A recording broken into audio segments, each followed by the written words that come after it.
Queridos, abramos a nossa Bíblia na primeira carta do apóstolo Pedro,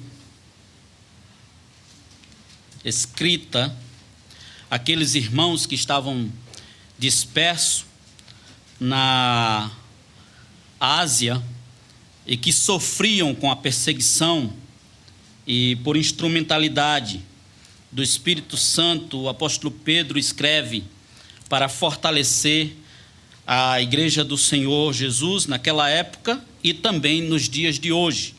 Hoje iremos meditar no versículo 13, 14, 15 e 16 do capítulo 1 de 1 Pedro, de 13 a 16. Nós temos acompanhado esse texto passo a passo, versículo a versículo, e Deus tem, pela sua graça e misericórdia, ministrado ao nosso coração. Leiamos a palavra do Senhor com fé e temor no nosso coração. Por isso, cingindo o vosso entendimento, sede sóbrios e esperai inteiramente na graça que vos está sendo trazida na revelação de Jesus Cristo. Como filhos da obediência, não vos amoldeis às paixões que tinhais anteriormente na vossa ignorância. Pelo contrário, segundo é santo aquele que vos chamou, tornai-vos santos também, vós mesmos, em todo o vosso procedimento, porque está escrito: sede santos, porque eu sou santo. Até aqui a palavra do nosso Deus. Quando nós observamos todo o contexto desta carta, nós já ouvimos, já meditamos sobre a perseguição que aquela igreja enfrentava, sobre a situação e as circunstâncias adversas que aquele povo estava a passar na era de Pedro. E agora nós temos aqui diante dos nossos olhos esse desdobramento da carta, não agora apontando ou pavimentando o caminho para o peregrino, fortalecendo a fé do peregrino, mas agora convidando esse peregrino a responder mediante a tão grande salvação em Cristo Jesus. Nós temos aqui como proposta nesta carta a ideia de sermos e alimentarmos a nossa mente como peregrinos neste mundo, buscando a glória de Deus. Os primeiros versículos, nós vimos que o Senhor, por meio do apóstolo Pedro, mostra àquela igreja que Ele os escolheu, os salvou, e os salvou para um propósito, os salvou e os fortalece também para um propósito. E essa salvação não pode ser negligenciada. Essa salvação é grandiosa. Foi o que nós vimos na última mensagem. Tão grande salvação. E que os apóstolos pregaram. Mas os anjos buscavam entender como é que um Deus todo-poderoso, santo, justo, se preocupa com miseráveis pecadores e os alcança. Nós temos aqui, então, diante dos nossos olhos, a partir do versículo 13, uma nova perspectiva da vida desse peregrino. Se esse peregrino já tem condições o suficiente para se manter firme na caminhada, em meio a tantas lutas, agora ele tem que responder com profundidade, com firmeza, mediante aquilo que é colocado diante dos seus olhos.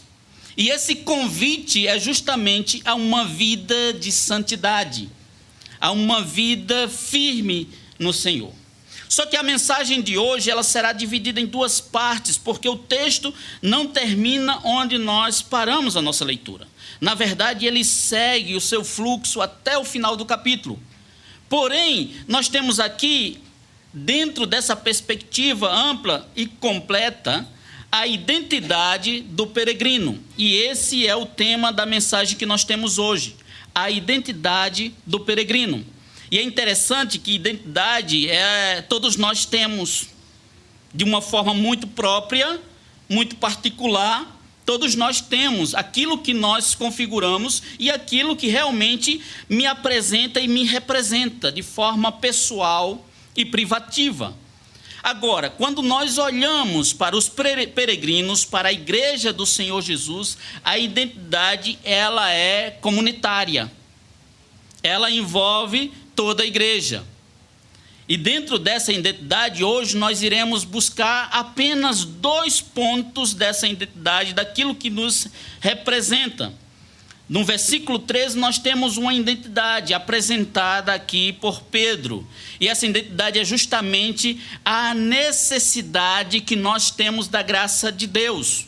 A partir do versículo 14, nós temos uma outra perspectiva dessa identidade, um outro ponto que nos representa e que nós podemos dizer que assim somos convidados a ser, que é a vida de santidade que glorifica a Deus. Porém, nós temos aqui dentro desse texto essa ideia que é preciso ser trabalhada e observada. Se você olhar para o texto, o apóstolo Pedro começa com uma conjunção, com uma partícula que nos chama a atenção. Por isso. E essa conjunção aqui, ela nos leva para tudo que foi dito antes e nos aponta tudo aquilo que está diante de nós. Por isso que nós devemos pensar desta forma e viver com base nessa identidade. Por essa razão, é uma partícula que, na verdade, vai trazer à nossa mente que nós somos eleitos do Senhor, se vivemos a fé em Cristo, que nós somos regenerados para uma viva esperança, que nós somos aqueles que irão receber do Senhor uma herança reservada nos céus, que nós somos aqueles que enfrentam lutas e que têm a sua fé provada, e que nós somos aqueles que receberam do Senhor a salvação grandiosa. E isso Pedro traz à consciência daqueles irmãos, porque eles precisavam ouvir isso. Eles eram açoitados todos os dias, com as pressões, com a perseguição, com o sofrimento. E eles precisavam entender isso de forma muito contundente, de forma muito específica. E eles precisavam entender que esta era a razão da vida. Agora, por isso, sim, nos mostra o contexto anterior, mas também nos aponta para o que está diante de nós. Por isso, se somos salvos dentro de toda essa perspectiva, se fomos justificados por Deus, se recebemos do Senhor a salvação eterna, agora, o que fazer?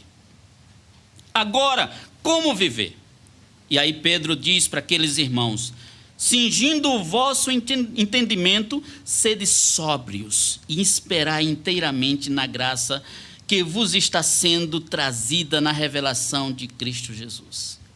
Ele mostra para aqueles irmãos que eles precisavam agora daquilo que é muito importante na vida do servo do Senhor, da vida do peregrino, daquele que depende de Deus. Viver na dependência da graça. Viver buscando glorificar a Deus em todos os momentos, em todas as circunstâncias. Eles precisavam cingir o entendimento.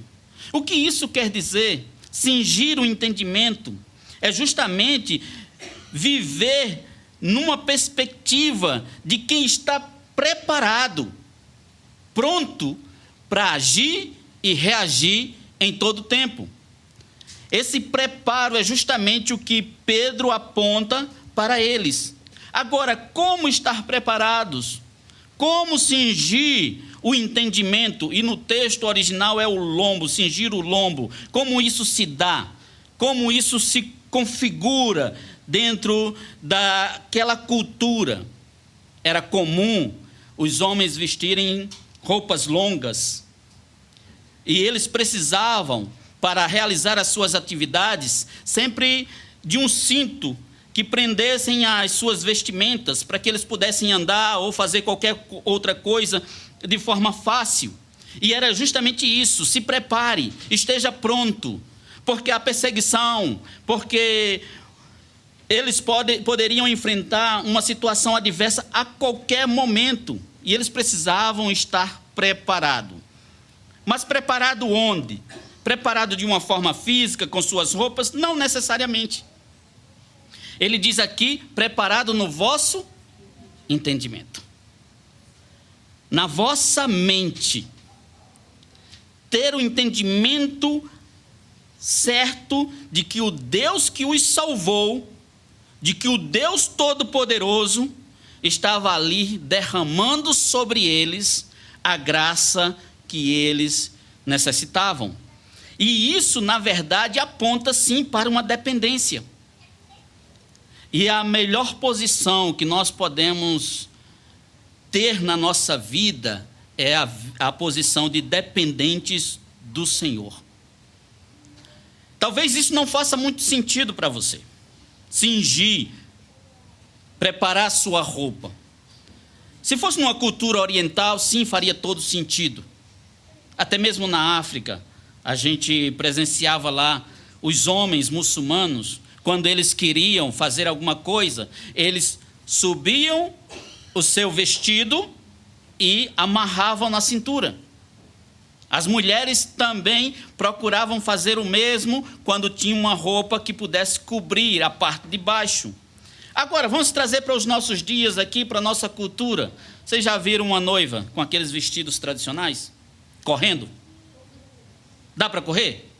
Não dá para correr, não tem condições. Ou até mesmo aquelas mulheres que gostam de usar aqueles vestidos longos, né? Que alguns dizem que aqueles vestidos servem para limpar o chão quando está sujo, né? Mas é uma forma de brincar com quem gosta de vestir aquelas roupas longas. É preciso sim dar um jeitinho, preparar aquela roupa para que ela possa fazer ou se locomover facilmente. É dessa forma. Agora, a nossa mente sim também precisa ser cingida, precisa ser preparada, precisa ser trabalhada. Ela precisa tirar do seu meio todos os obstáculos, todos os empecilhos. Cingir é justamente tirar esses obstáculos. Aqueles irmãos precisavam tirar os obstáculos, aquilo que podia ser uma barreira ou uma dificuldade na vivência onde eles estavam ali. Eles eram pressionados todos os dias pela perseguição do imperador, pela perseguição da religião, a idolatria, a imoralidade.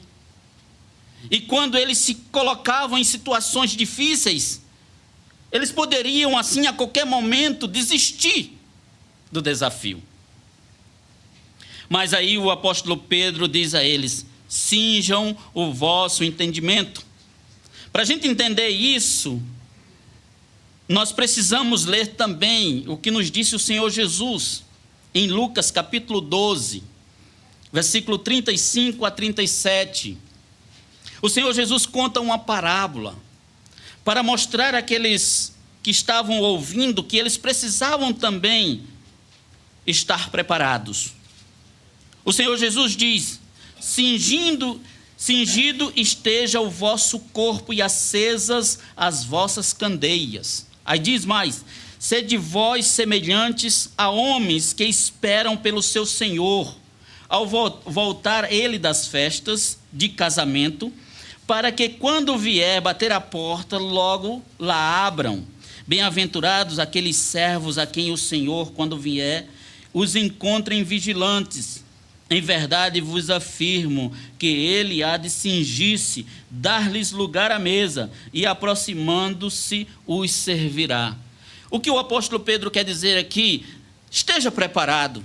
A volta do Senhor, ela é iminente.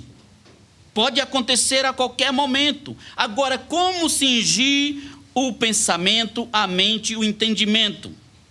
Apóstolo Pedro nos diz: sede sóbrios. e esperai inteiramente na graça que vos está sendo trazida na revelação de Jesus Cristo. Sede sóbrios. E aqui nós sabemos o que é a sobriedade. É você estar completamente lúcido, atento e certo daquilo que envolve o seu meio, as circunstâncias. É o contrário de uma pessoa entorpecida, seja por álcool ou qualquer outro alucinógeno. Então ele tem que estar com a mente pronta. E o significado disso é justamente a consciência espiritual daqueles crentes estava totalmente relacionada com Deus. A mente deles não estava ou não deveria estar nas circunstâncias, e sim no Deus que os salvou. E o mesmo deve acontecer conosco. Nós temos que ter essa sobriedade. E temos que ter a consciência daquilo que entorpece a nossa mente. Daquilo que nos tira a consciência de agir. Às vezes, nós temos o medo por empecilho. A covardia por empecilho. A preocupação por empecilho. E aqueles crentes tinham tudo isso.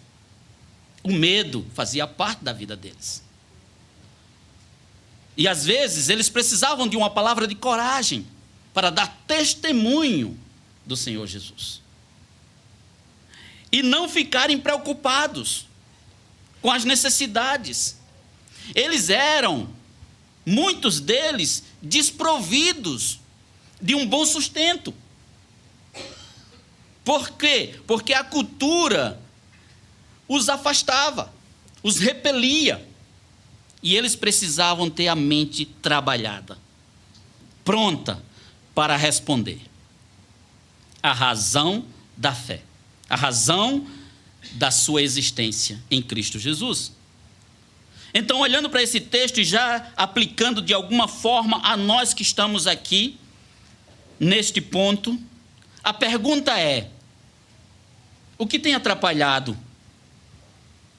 o seu desenvolvimento, a sua vida? O que tem roubado de você essa consciência de que você necessita do Senhor, de que você depende do Senhor?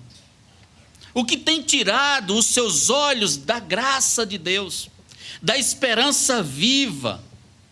O que tem afastado você? E a resposta que eu espero é que seja um pouquinho, ou poucas coisas, porque todos nós temos. Mas saiba que tudo isso que afasta você da sua vida com Deus, da graça do Senhor Jesus e da esperança viva, se configura em pecado. Se configura em pecado. Porque quando me afasta de Deus, me leva a pensar em mim mesmo, a pensar nas minhas próprias forças e a agir por aquilo que eu acho que é certo. E nem sempre deve ser assim. Nós temos que agir conforme a palavra do Senhor. Por isso, depender de Deus deve fazer parte da sua e da minha vida. Nós devemos estar conscientes, preparados para perseverar na fé. Assim, aqueles crentes recebiam esta palavra e guardavam no coração, para que a mente deles não fosse embriagada com outras coisas, intoxicada, entorpecida por aquilo que estava ao redor. Nós precisamos ter essa mesma razão no nosso coração. Nós não sabemos o que é isso, viver em constante perseguição. Aqueles irmãos sabiam.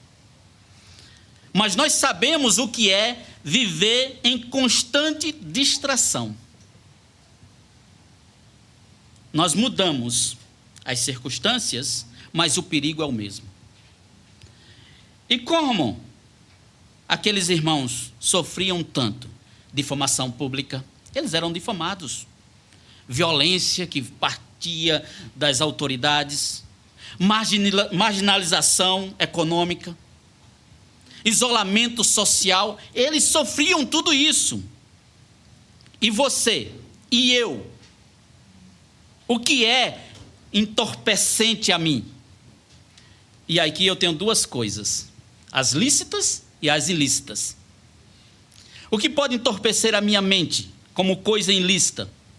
Drogas, comida, prazeres sexuais, pecados sexuais, pornografia, medo dos homens, filosofias, ideologias.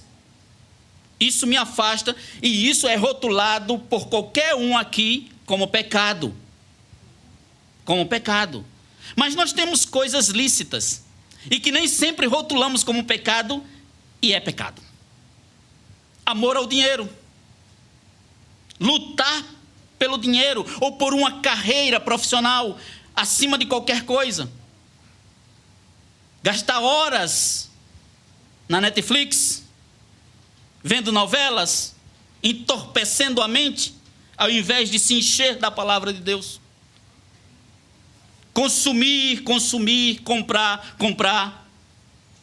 Discussões sobre política, às vezes se torna um pecado na minha vida, porque eu esboço desamor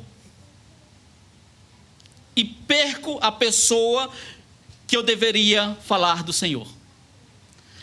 Hobbies que toma conta da minha vida e que às vezes substitui o meu culto a Deus.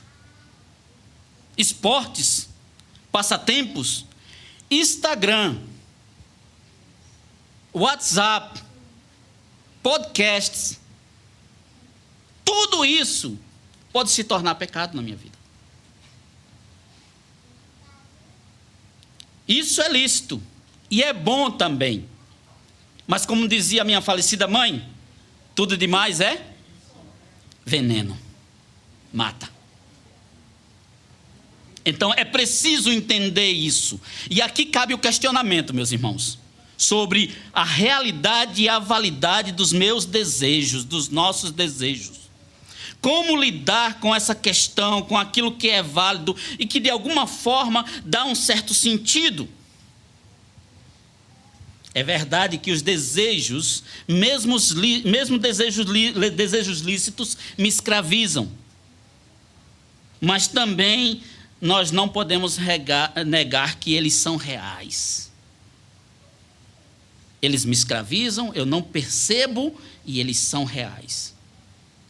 Muitos anseios que chegam ao coração desse peregrino aqui se transformam em pecado.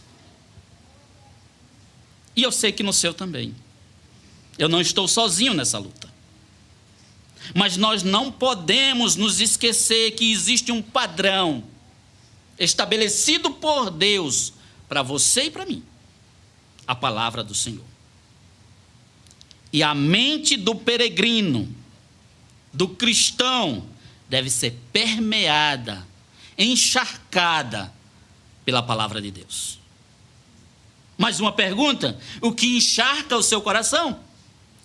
O que encharca a sua mente? O que realmente te dá deleite? E eu sei que às vezes negar determinadas coisas é um sacrifício. Como aqueles irmãos que passavam por situações difíceis e precisavam se manter firme no Senhor, não indo ao templo adorar o imperador, para que as coisas ficassem fáceis. E nós às vezes devemos sim desligar tudo, deixar tudo, para adorar a Deus. Às vezes, Jesus é o nosso último pensamento, quando deveria ser o primeiro. Encharcar a nossa mente com o Senhor, com a graça dele. É o texto que nos diz: esperar inteiramente, ardentemente, prontamente na graça do nosso Deus. Essa graça deve fazer parte da nossa vida.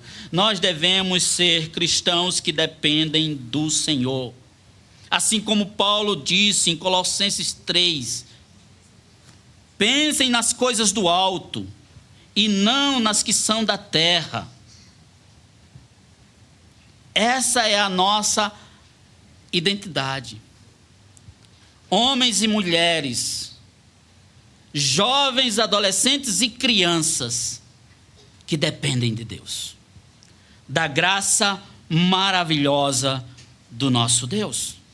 Porque se nós dependemos de Deus, nós expressamos a nossa segunda parte, a nossa segunda característica, aquilo que faz parte da nossa identidade também, a santidade. Ninguém pode expressar santidade se não depender do Senhor. Ninguém pode expressar santidade se antes não negar a si mesmo, mortificar a sua carne e buscar as coisas do alto. E o texto vai nos dizer que agora, assim como nós que dependemos do Senhor, filhos da obediência, nós devemos viver. Viver de que modo? Fugindo das paixões deste mundo. Paixões que faziam parte da vida anteriormente, mas agora a situação é outra, a realidade é outra. Aqueles irmãos que estavam lá, eles viveram na idolatria, na cegueira espiritual. Agora eles não podiam mais buscar aquela vida. Eles deveriam agora mudar de conceito.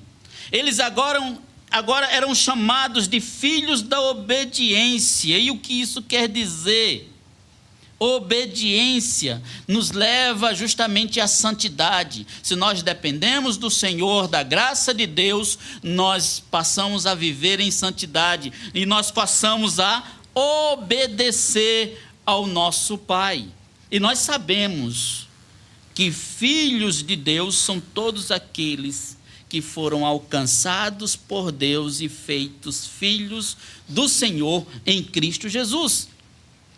E é muito interessante olhar para isso e perceber que nem todos são filhos de Deus. Só é filho de Deus aquele que depende da graça dele. Só é filho de Deus aquele que busca obedecer e viver em santidade. Há uma expectativa que cai sobre os filhos de Deus.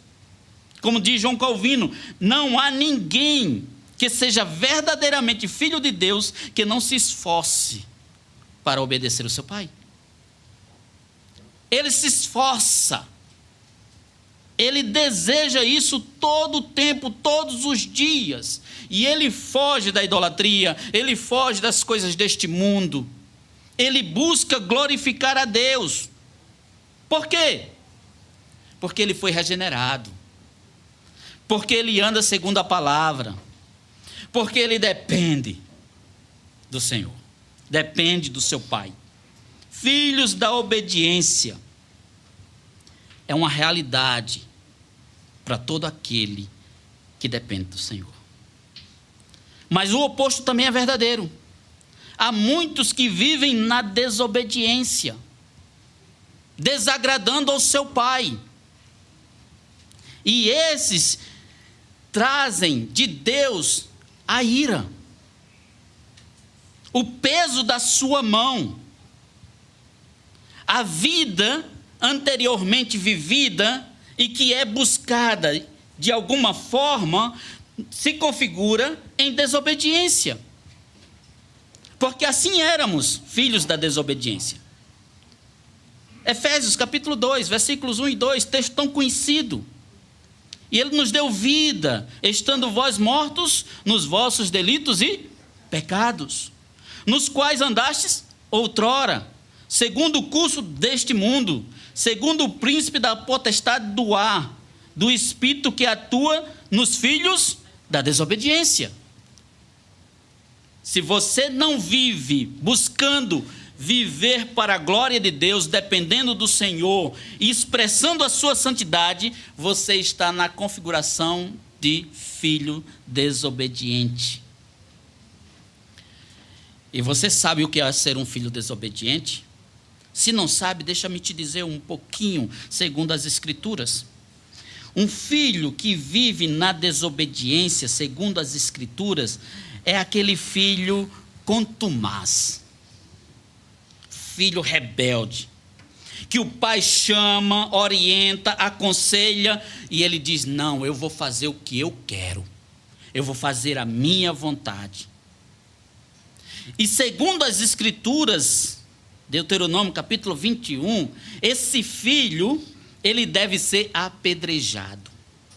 E o filho da desobediência, ele comete o pecado que está associado à idolatria, à prostituição e à feitiçaria. Um filho desobediente, ele requer ou busca sobre si o juízo de Deus, a ira de Deus. E isso é forte, isso é pesado. Mas aquele que obedece ao Senhor, ele tem uma atitude de submissão, não imposta, mas voluntária. E ele busca praticar a vontade de Deus. E onde se conhece a vontade de Deus? Na palavra do Senhor. E você precisa ter tempo para conhecer essa vontade. É uma atitude a obediência. Atitude de coração, de submissão, atitude prática, atitude que revela a vontade de Deus e com a motivação correta. A verdadeira obediência nasce da fé, é guiada pelo amor e tem como propósito e objetivo a glória de Deus. Nós precisamos obedecer ao nosso Pai. Agora, quando obedecer e por que obedecer, essa é a questão. Eu obedeço porque é fácil? Não. Pelo contrário, é difícil. Eu obedeço porque eu quero? Não, porque aí eu estou fazendo a minha vontade.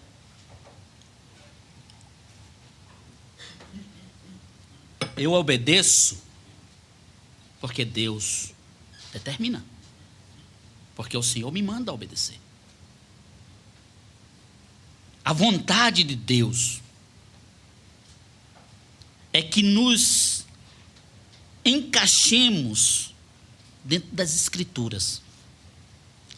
Veja o que diz o restante do versículo 14. E esta é a vontade de Deus, que não vos amoldeis as paixões que tinhais anteriormente na vossa ignorância. No passado, o passado ficou para trás e nós não devemos buscar. Nós não devemos desejar. Naquele tempo. Você já percebeu que às vezes o nosso coração quer trazer determinadas memórias do pecado, da vida de pecado? Uma coisa bem simples. Você que teve uma vida lá fora, como eu tive, você escuta uma música e te traz todo um cenário. E nem sempre esse cenário é bonito. E nem sempre isso é bom. E eu devo bloquear. Porque não deve fazer parte da vida. As paixões.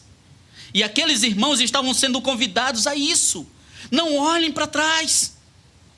Era mais fácil fazer qualquer coisa.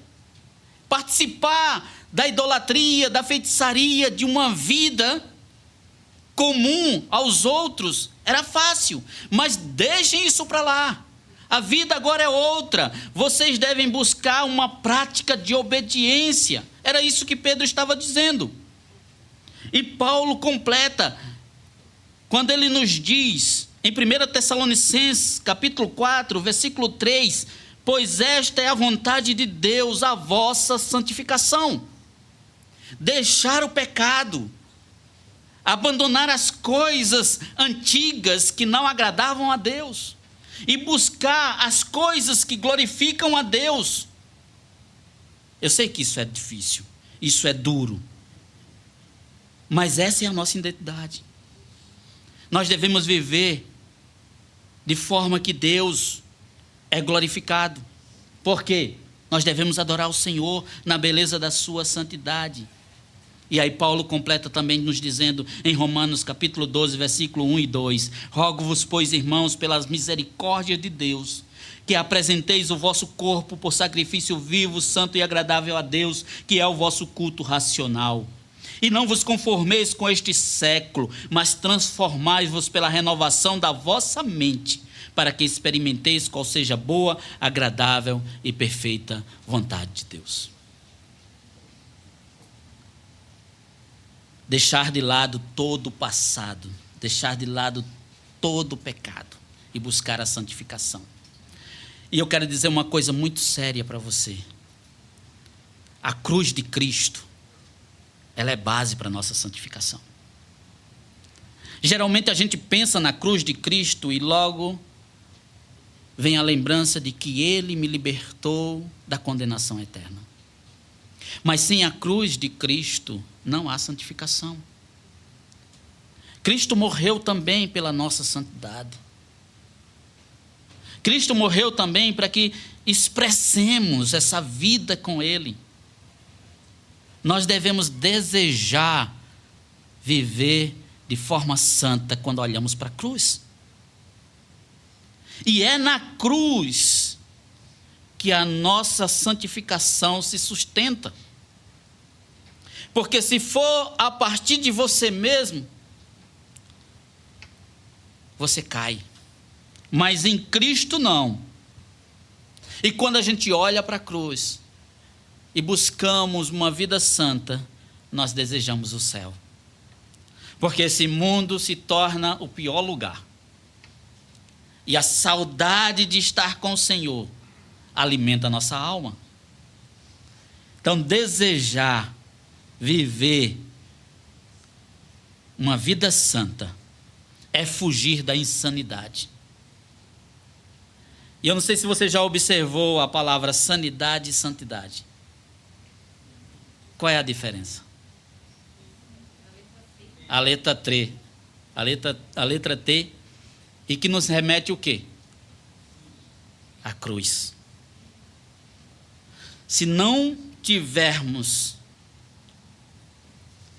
santidade na nossa vida, ela será insana, louca, tola. Mas com a cruz, nós passamos a viver numa outra perspectiva, a semelhança do Pai. Versículos 15 e 16. Pelo contrário, segundo aquele que é santo, aquele que vos chamou. Chamou para quê? Para a santidade. Ele não chamou simplesmente para sermos pessoas que se reúnem todos os domingos. Não é só isso, é mais que isso. Ser santo, nós sabemos que é viver de forma separada, consagrada, mas também viver de forma que a nossa vida seja usada por Ele. A santidade, ela tem todo sentido quando ela tem utilidade. E Deus nos chama para isso. E quando nós somos santos? Quando nós expressamos a sua santidade no nosso dia a dia e somos instrumentos em suas mãos para exaltar e glorificar o seu nome. Agora, para isso, é claro, nós temos que mortificar a nossa carne, nós temos que largar de mão tudo aquilo que desagrada a Deus e nós devemos buscar a santidade. Você sabe que a santidade é uma das doutrinas mais preciosas. Por que você foi eleito? Por que você foi escolhido? Por que você foi predestinado? Para viver de qualquer jeito? E para ir para o céu somente? Sim, mas também para viver de forma santa e irrepreensível diante de Deus. E veja bem, a santidade que Deus requer é com base nele. Sede santos, porque o vosso Deus é santo. E isso está associado lá ao Antigo Testamento, no primeiro momento em que Deus falou com o seu povo, dizendo: vocês serão chamados meu povo e eu o vosso Deus. Isaías nos ajuda a entender a santidade de Deus, quando ali os anjos cantam um tríplice, a santidade de Deus. Santo, santo, santo é o Senhor. É o único atributo que se repete 3 vezes, em negrito e em letras grandes. Não é amor, amor, amor, justo, justo, justo. Não. É santo, santo, santo. E era o convite que Pedro fazia àqueles irmãos diante de uma sociedade corrupta, tomada e recheada pelo pecado. E isso cai sobre nós como igreja do Senhor Jesus. Lições práticas para concluirmos. Nós precisamos ter a mente preparada pela sobriedade do Evangelho, para discernirmos o mundo que vivemos. Você precisa, eu preciso, ter a nossa mente preparada. Tirar de lado tudo aquilo que é obstáculo e empecilho.